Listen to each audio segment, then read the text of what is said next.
Good morning, good afternoon, good evening, and welcome to today's Caffeine for the Soul. And I'm going to go kind of round the houses to get to my point today. And I'm going to begin by talking about a concept that's very popular in coaching and consulting, and it's the idea of niching.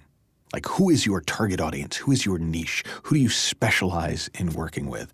And as it happens, I think niching is a terrible idea when you're trying to grow a business. In other words, the value of niching is when you have too many choices, niching helps you narrow it down. You go an inch wide and a mile deep. But unless you're really only drawn to a very particular group of people, unless you have so many people who want to work with you that you need to find some way of sorting, I'm not a fan. I'm not a fan of niching. In fact, I used to say my niche is people who can afford me. Now, that was a bit tongue-in-cheek, but my point was I work with human beings. Now, I've worked with tens of thousands of human beings now over the last 32 years, so I've kind of begun to notice that there are certain groups that I particularly love working with. Now, one of those groups are what I would call people who are up to something. In other words, there are a lot of people who are very interested in learning and growing for themselves, very interested in just having a nicer life, and I delight in sharing with those people. But the people that I really enjoy spending extra time with, generally speaking, are up to something in the world or want to be up to something big in the world. They want to create, they want to be part of bringing the formless into form, of bringing their genius to life. There are other people, and I was very much in the second category that I would call emerging voices, where they're great at talking about stuff. They just don't necessarily have anything particularly great to say.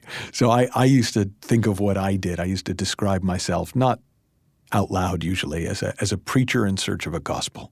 Because I knew I was really good at talking. I was really good at talking so that people would listen. It's just that I didn't think I particularly had anything worth saying. So I was continually studying who else was out there saying cool things. Oh, that sounds cool, and I bet I can say that in a way that people can hear it even better. And so that's what I did. And I never lied about it. I never pretended anyone else's ideas were mine. I was quite happy to credit everyone.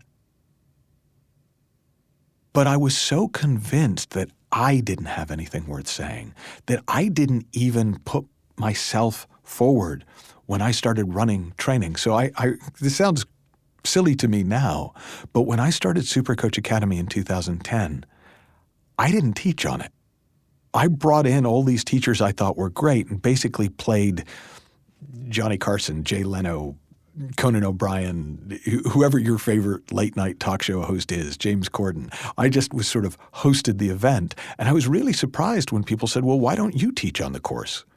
I was like, well, okay, so I added a half day with me for the next year. And then the next year I began to go, people seem to be interested in what I have to say. I don't know why. These other people will say it better than I do and know more than I do. Well, eventually, I started to realize that the more I was willing to speak from the heart without knowing what I was going to say ahead of time, without worrying about whether or not I thought I had anything to contribute, amazing things started to come forward. I would hear back a talk that I'd given. I would read back something I wrote. And I started to realize, that's coming out in a very unique way. It's coming out through my voice. And over time, that voice got familiar to me. And I began to feel when something was off, when it wasn't said the way I would say it. And in my books, I can tell in a heartbeat and with the edits if they've changed it so that maybe it's more grammatically correct, but it doesn't sound like me anymore. And as it happens, one of the ways I got involved with Emerging Voices is I used to ghostwrite and developmentally edit books. So I would work with authors to help them find their voice, to help them find their unique expression of whatever it is that they wanted to express. And over time, I've found I love working with this particular population, to the point where one of our big yearly programs now is called Emerging Voices, where I sit down with a group of people, and over time, because it takes time, we really go inside and we find the source. We find the origin, the source of originality. And we begin to allow it to come through us in our writing, in our speaking, in whatever form, in our singing, in whatever form of expression, in our art, in our business. However we express in the world, that universal and unique comes through us, that universal source, that universal origin, and the unique flavor that things have when they come through us, when they come out in our voice, when they come out the way they look to us. And it's often, people often send me manuscripts, and unfortunately I really have very little time to read them anymore. But when I do, they break down pretty neatly into 3 categories. The majority of them sound nice. They have all the right words in them. But there's no heart in it. There's no uniqueness in it. There's no person in it. They're just generic. And they tend not to particularly move me. Other works are so personal that they turn you off. It would be like, I kind of think of the personality a little bit like salt, right? A little bit of salt really brings out the flavor in the food. But too much salt and you can't even taste the food. All you can taste is the salt.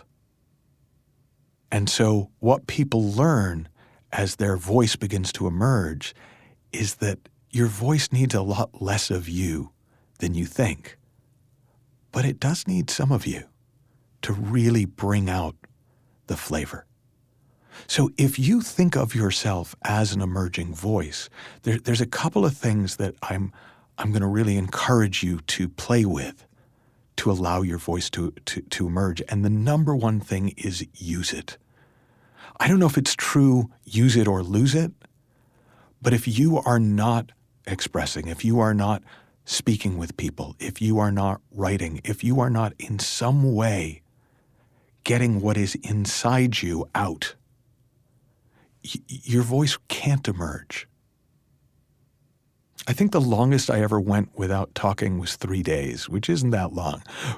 I mean, I suppose if you don't count the first few years of my life, but I'm sure I was cooing. And I remember it took a little while to even get any sound out because I'd almost like forgotten how to use my voice. Now, ultimately, like I say, you don't really forget. But it took a while to get it back. And if you are not used to expressing, particularly not used to expressing from the heart, from the soul, it might take you a little while to find your voice. So that's the number one thing. Use it. The number 2 thing that I would say is, as best you can, get out of the way. How do you get out of the way? Well, you put down every thought about yourself, every thought about the end result, every thought about how it will be received, every story that you've got about happy futures, negative futures, amazing things that this could lead to, horrible things that this could lead to. Treat those 2 imposters just the same.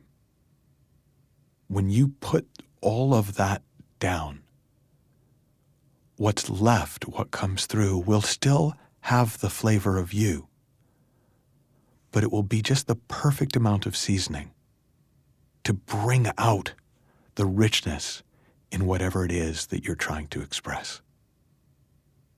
Have fun, learn heaps, happy exploring, and I'll talk with you soon.